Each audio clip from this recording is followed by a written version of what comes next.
You ever see the movie National Treasure? There's a real crossover line here between the Pac-12's current predicament and the first National Treasure movie in the opening scene. You are Locked On Pac-12, your daily podcast on the Pac-12 Conference. It's the Locked On Podcast Network, your team every day.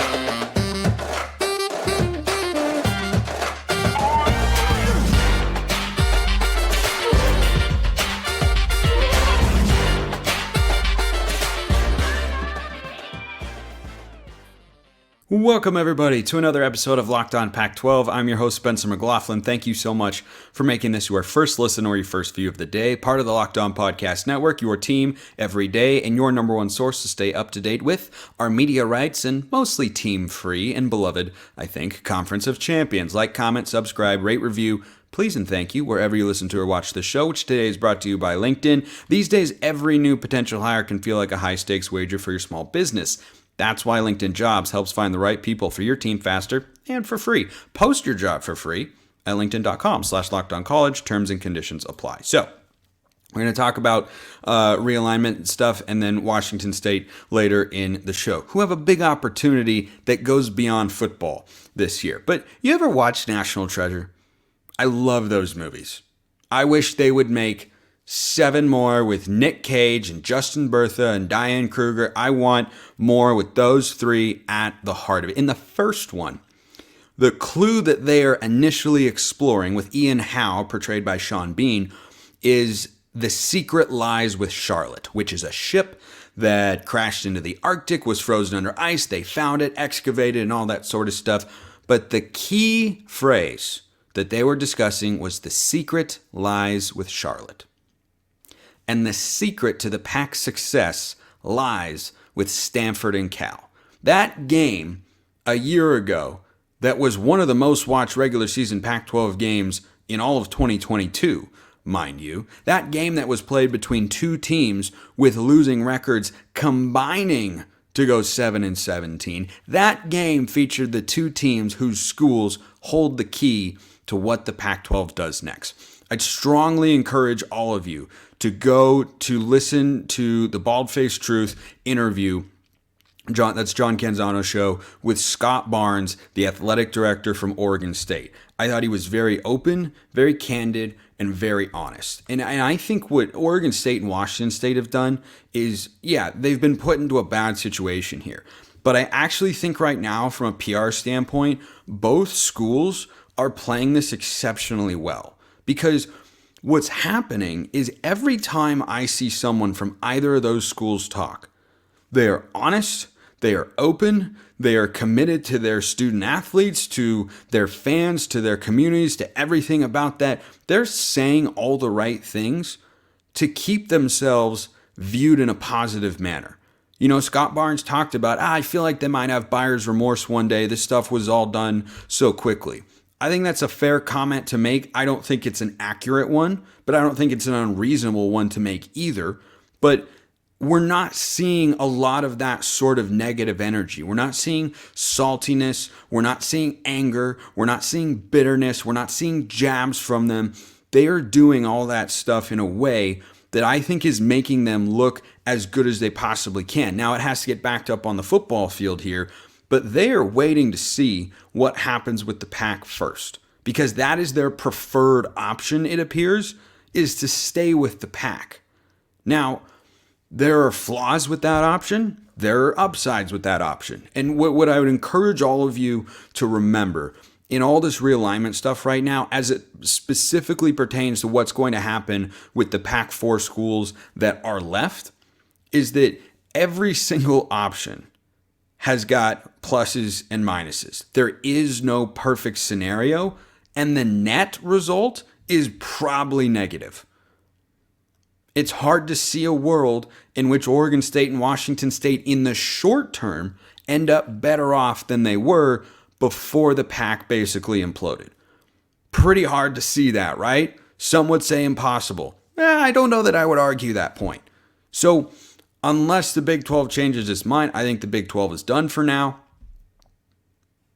Your audio did not cut out. I just said the words "for now." And I just want you to think about those 2 words. The Big 12 is done for now. It could be 7 years from now. It could be 8. It could be 10. Lots of things can change. And they can change very quickly too. Once upon a time, I don't think the Big 10 was that interested in expanding. And then the price on Oregon, Washington, crashed like Bear Stearns' stock price in The Big Short when they're all there checking their phones and the CEO is up there against Steve Carell, who's portraying Mark Baum. So that's where things kind of stand on, will they end up in a better place? Will they end up in a good place? Every single option's got downsides. You have to try and make the best of what is obviously a bad situation. I think Oregon State and Washington State, based on what I'm seeing, the comments that their leadership is making, they're positioned to do that. It does rest as to where they go next on Stanford and Cal. The secret lies with Charlotte. The secret to the Pac's success lies with Stanford and Cal, because they are pretty actively and openly, and it's nice to not get two-handed comments from people like, I like when we are aware of what schools' actual intentions are. That's a good place to be for us. We're not always there, but that's where we're at right now. And we know that Stanford and Cal came very close to getting into the ACC. The Big Ten feels like a less likely option, given that they just got Oregon and Washington on the cheap. What would Stanford and Cal be willing to accept as a media rights payout? There's been all this talk, SMU has got former President Bush lobbying on their behalf to get them into the ACC, and that's all trying to play out. And then you have Florida State in the ACC, and that's another piece of the puzzle that we all have to be following here. Florida State has legitimately just straight out said, we don't want to be here. We want to be elsewhere, or we want to get more money. But if Florida State leaves, then the backfill argument might pick up momentum in the ACC. But right now, they are, 1 or 2 votes shy, according to the reports, of getting approved for membership there. But that would just be, it would still be complicated getting into the ACC, because there's the contract with ESPN. How much would they get paid? How would they work out travel? How would they do all that sort of stuff? That'd be up to the schools to figure out, but they're going to continue to try doing that. And here's the other thing that I wonder. We're all aware that we're waiting on Stanford and Cal, I'd like to think. Or at least if you're watching or listening at this point in the show, that's what we're waiting on. Are they going to get a Power 5 invite here? Man, we don't know. We do not know. But if that does happen, then the Pac likely breaks up and you can't rebuild starting with 2 schools. 4 would appear to be the bare minimum. As I suggested last week on the show, you could go with 4 American schools for 2024, 4 Mountain West for 2025, because their exit fee is a lot higher to join in 2024. You could be an 8-team conference, and there's, leeway in the eyes of the NCAA, and I don't think they'd want to play any season in which they don't have at least 8 teams. It's, for postseason and credibility and scheduling purposes, I think that's what they're going to strive for, is have at least 8. But if you could get back to 12 by 2025 and Stanford and Cal don't get the Power 5 offer, or the Power 4 offer, I guess is what we should call it now, because that's what it is. We have 4 power conferences. There are no longer 5. You would be able to, as a league, exist in a world in which Stanford and Cal, you might lose, some media market value because you don't have the Bay Area, but you would be able to exist in a league in a world in which you have 4 former American, 4 former Mountain West, and Oregon State and Washington State at the top. That could be a really good G5 conference. That's a viable path there. But it all comes down to what happens with Stanford and Cal.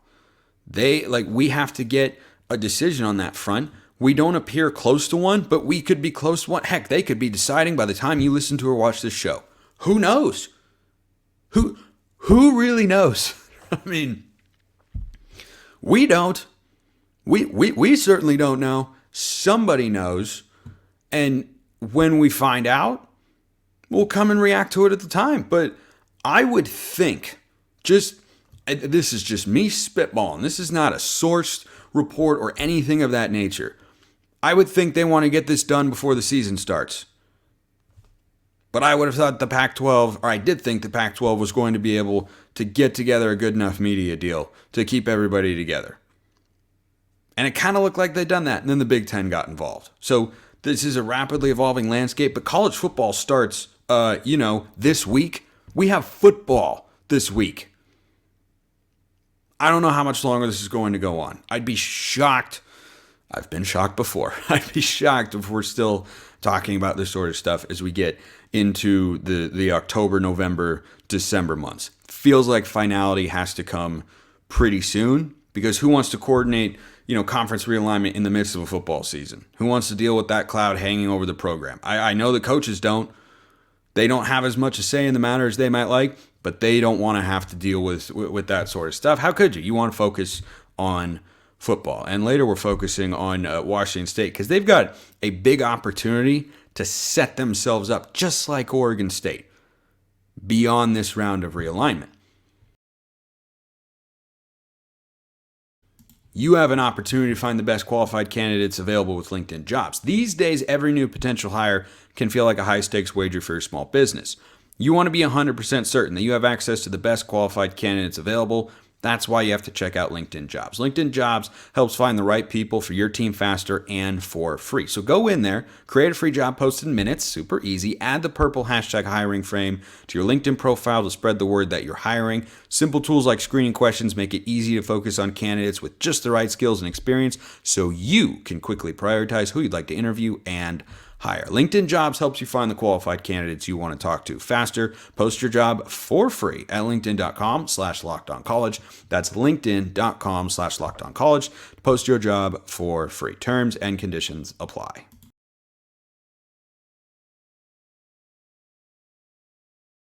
All right, so Washington State is in a position under now second full year, third year at the helm, coach Jake Dickert, who's put together back-to-back seasons over 500, which go look at the history of Washington State's football program. There have been stretches, particularly under Mike Leach, where that has been the norm.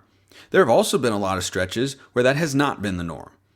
And anyone will tell you, if I were to come on here and rank the best jobs in the current Pac-12 in this final iteration of the conference, which literally Caleb Williams is going to play football on Thursday. Mind blown. Or Friday, 26th, 5 days from now, Saturday. I don't know. Whatever. This week, Caleb Williams is going to play football this week, and we're going to get to talk about that. But there is a world in which Washington State, you could argue, is the hardest job in the Pac. You could argue it's Oregon State. You could maybe argue, it's probably just between those. Stanford and Cal now, in today's world of college football, they would certainly get consideration, but that is not an easy job. If you can win football games up there in either Corvallis or Pullman, my view, you're a really good football coach. And I think Jake Dickert's a really good football coach. And they have an opportunity this season to win games that mean more than just winning a football game. Because the mode that you need to be in, if you're Washington State and Oregon State, you don't have to like being here, but that's what you should be doing, is how do we make ourselves the most attractive realignment candidates so that one day a conference like the Big 12 is the most likely landing spot for these two to get into a Power 4 conference someday. But hey, you never know. Maybe the ACC will come all the way out west and get the four remaining. I don't know. Don't ask me to predict what's going to happen in the future, because it can be really, really difficult, especially years down the line when so much new information can come in and so many different things can change. But you are trying to make yourselves a team, a program, a school that big conferences can't refuse. That's what you want. You want to go out and make a statement every chance you get that, hey, we can bring something to your league. This is what we've got. Every chance you have to be on television, you want the most rabid, active, loud, boisterous fan base possible. You want to show the support. You want to show the players. You want to show the campus. You want to show the setting. You want to show everything. Every opportunity to take the football field this year, particularly on national television, is an opportunity for Oregon State and Washington State to showcase themselves and what they're capable of being and how much they can go toe-to-toe with the best programs in the Pac, who everybody wants, and nobody wants them, right? Speaking of which, shout out the Washington State social team. They put together this awesome video. Go to Washington State Athletics. They tweeted out. It's like 90 seconds long. It's got a narrating voice about, oh, nobody's watching, right? And the way they cut the clips together and showcase the athletic department and everything and what's great about Washington State, I think is fantastic. And I thought it was really well put together, so go check that out for sure. It'll be well worth the 2 minutes it'll take. It'll take you 30 seconds or less to go find it, and then you just go press play, boom. You get an enjoyable 90 seconds, and it'll hype you up for the college football season too. So you need, if you're Washington State, every year to try and create moments that people remember. And I don't think that many people, certainly not me, remember that they went into Madison, Wisconsin last year and beat the Badgers. They weren't supposed to do that, but they did do that. And I think that helped their brand for sure. But you need to continue to rack up wins like that, to win bowl games against Power 5 conferences when possible, to win non-conference matchups, to make a run to the NCAA tournament. You need to make yourself an attractive athletic department to the rest of the country. And they have a chance to further their goals on that front in week 2 against Wisconsin. And I'm going to get to the Washington State record prediction here in just a little bit. But that game against Wisconsin, in which Luke Fickell has got Wisconsin as a preseason top 25 team. Did you know that it's the first time a non-conference top 25 team has gone to Pullman since 1998?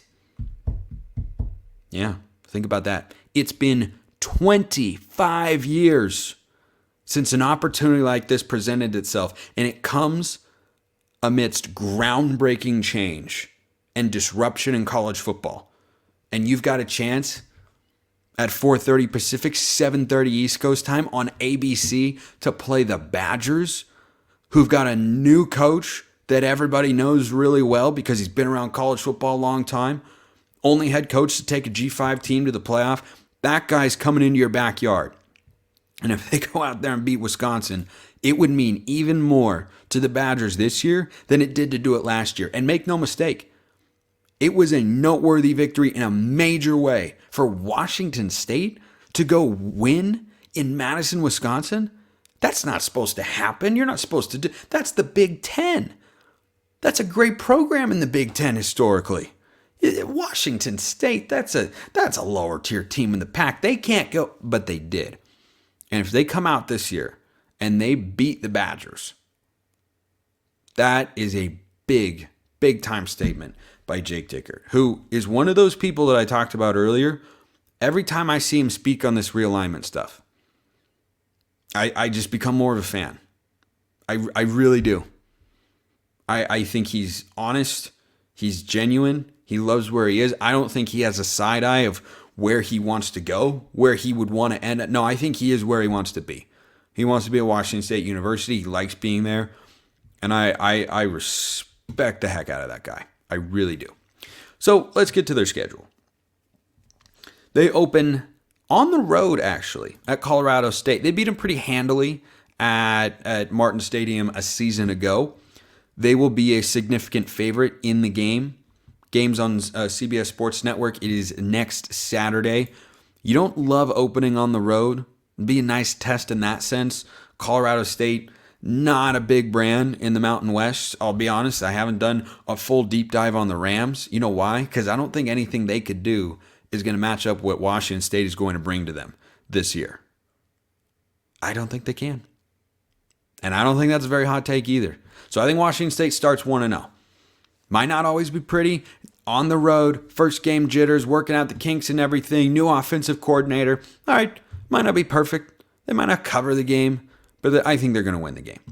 But then they come home the next week for 3 straight home games. 3 straight home games. Some good old-fashioned home cooking for the Cougs. And in week 2, they play that game against the Badgers. Now, I love Washington State in this moment because of everything that I've talked about, the way they've handled themselves. They are not getting what they deserve. They're getting the short end of the stick. Everything like that. I think Wisconsin gets revenge on them this year. Now, could I see the Cougars winning this game? Absolutely. I absolutely could. I do have questions about the Cougs' offensive line. Wisconsin's going to be the favorite in the game, and that's a Wisconsin Badgers team that, not to take away from what the Cougars did, because it doesn't, because it kind of started things off in a downward spiral, or else they might not have gone there. But when Paul Chryst was dismissed as the head coach, Wisconsin got better after he left. And Wisconsin is a highly respectable football program. And look, this is not Locked On Badgers. This is not Locked On Big Ten. This is somewhat, I'm pulling for the Cougs in this game, of course. This is somewhat of a gut feeling pick, but I don't think they get Wisconsin 2 years in a row. I think the Badgers are going to come in there and get revenge. You're going to have a lot of motivated players on Wisconsin's side, of course, but you're going to have some highly motivated players on Washington State's side. I'm very curious to see what that line ends up being, because I think you have two solid football teams there. And I think the Cougs are going to have a good season. And I think it'll continue on like this.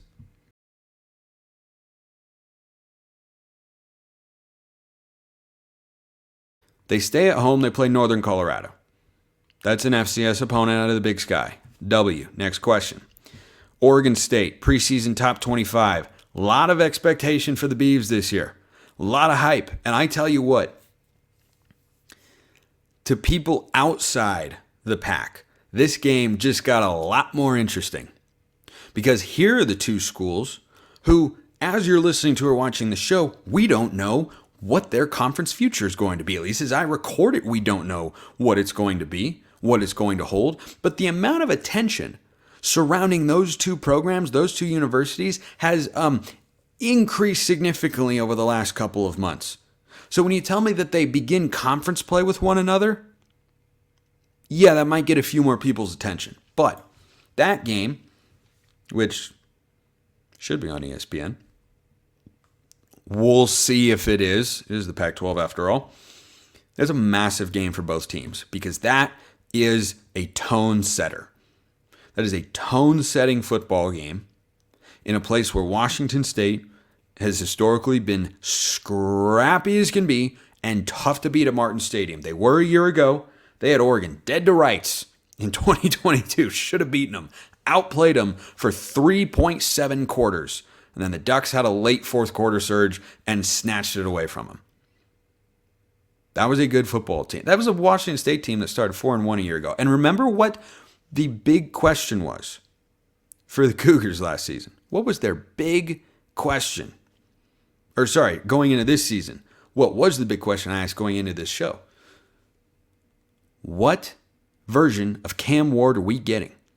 Early season Cam Ward threw a couple more picks, but averaged 2.5 touchdowns a game, completed 68% of his passes, and the team went 4-1. And then he got a little more conservative. He wasn't turning it over as much, but he didn't throw as many touchdowns. His completion percentage went down into the low 60s, and Washington State struggled. If you give me the early version of Cam Ward, yeah, I can see Oregon State winning, or I can see Washington State winning this football game. I can see either team win. This is, I don't think, a go either way game. I like Oregon State slightly more than the Cougs because I like what the Beavs have done, and I love their coaching staff. I love both head coaches here, and I seriously respect the hell out of both of them. But my instinct was to say, games in Pullman, go either way kind of game. I could see either team winning. Tone setter. I think the Beavs are going to pull this one out. I don't think it's easy. Nothing ever is up in Pullman. And the fans make sure of that.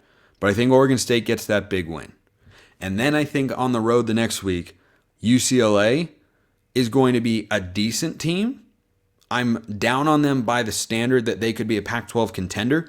But I don't think they're going to be a complete disaster of a team. They brought in a great portal class. They've got a new defensive coordinator who, and unfortunately their defense coordinator from last year, Bill McGovern, passed away due to medical issues, but they brought another guy down from the NFL. I don't know exactly what's going to happen with the UCLA quarterback situation, but I know Chip Kelly will be able to score a lot of points. And look, if Washington State goes down to Los Angeles and wins that game after losing to Oregon State, I can see a world here. I'm predicting the Cougs to go 0-2 in their first two conference games. Fear not. Oregon State went 0-2 a year ago, went 10-3. in their first 2 Pac-12 games. That's a true statement. They started with USC and then Utah. Lost them both, one close, one not, and then they ended conference play going 6-1 down the stretch. So, anyway, I could see Washington State going 0-2, which is what I'm predicting for their first 2 league games. I could also see them going 2-0. There's a real world in which that happens. But if you had UCLA at home, I would take the Cougs. If you had Oregon State on the road, I'd take the Beavs. I'd take them in either spot. But then I think things are going to start to get good for Washington State. They come back home, they host Arizona, which will be a very fun game. But they were able to go down in Tucson a year ago, take care of the Wildcats. That'll be a revenge game as it was a year ago for Jaden DeLaura. And look, I like Arizona this year, but Arizona, along with UCLA, are 2 teams that I predict to go 7-5 this year. There's another one in the pack. Stay tuned. I think Arizona is going to go up to Pullman and lose to Washington State. They'll get their first Pac-12 win. Then they go down, they play at Oregon. I think that's a loss at Autzen Stadium. And then I think they get hot. They play mostly the bottom of the Pac-12. Basically the bottom of the Pac-12. They go Stanford, Cal, Arizona State on the road, then Stanford, Cal, Colorado. Best team they play in there, I think, is Cal. That's my suspicion. But I like them in that game. I do. Because by that point, Cal, I think, is going to be back to, fighting to get bowl eligible and kind of middle of the road. You're not going to have some tough home field environment. And I think Washington State, again, that to me, like the Oregon State game, I can definitely see it going either way. But I think this is a good Washington State team. And I think as they get more in tune with their new offensive coordinator, Ben Arbuckle, they can start clicking in a big way. They're going to need some receiver transfers to step up because they've lost a lot from a season ago. But I think they're going to go in the desert, beat Arizona State, because I think the Sun Devils are in a full rebuild. I think they are a much better team than Stanford, and they beat them at home. Then they go at Cal, and we all know how much I perhaps foolishly love the California Golden Bears. I think they win that one.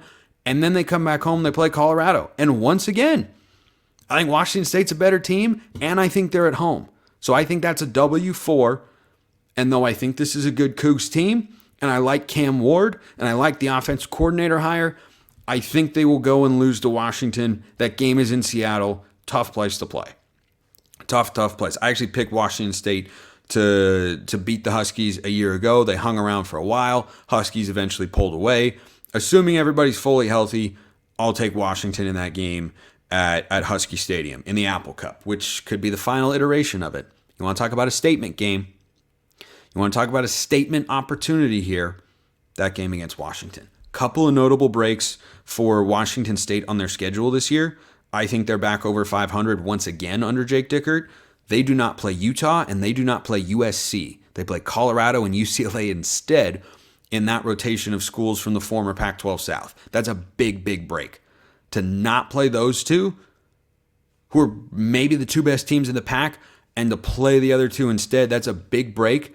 And I think that helps Wazoo create some momentum this year. And look, I've got them going 7-5, just like Arizona and UCLA. 5-4 in Pac-12 play. But if you told me right now, Washington State ends the year a 9-3 football team, I would totally buy it. I think their floor is 5 wins with this schedule. I think their ceiling is 9. They could be the most variable team, and it'll come down to Cameron Ward. Is he the best version of himself more often than not? Because if he is, I could see him beating Oregon State. If he is, maybe they pull an upset of an Oregon or Washington. If he is, I could see him beating UCLA. I could see him beating Wisconsin. All the games that I have them losing on here, I think at Oregon and at Washington are fairly difficult. I think those are really, really good football teams that you're playing on the road.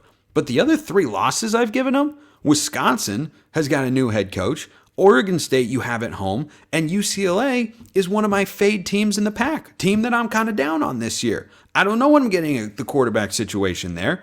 I'm picking that game to go UCLA's way because I do trust Chip Kelly and the talent they've brought in to be able to score some points and win some football games. So 5-9, I think this is one of the most volatile teams in the pack from a win-loss standpoint, and I can't wait to watch them. I appreciate everyone listening. I'll see you next time, and until then, I hope you have a wonderful rest of your day.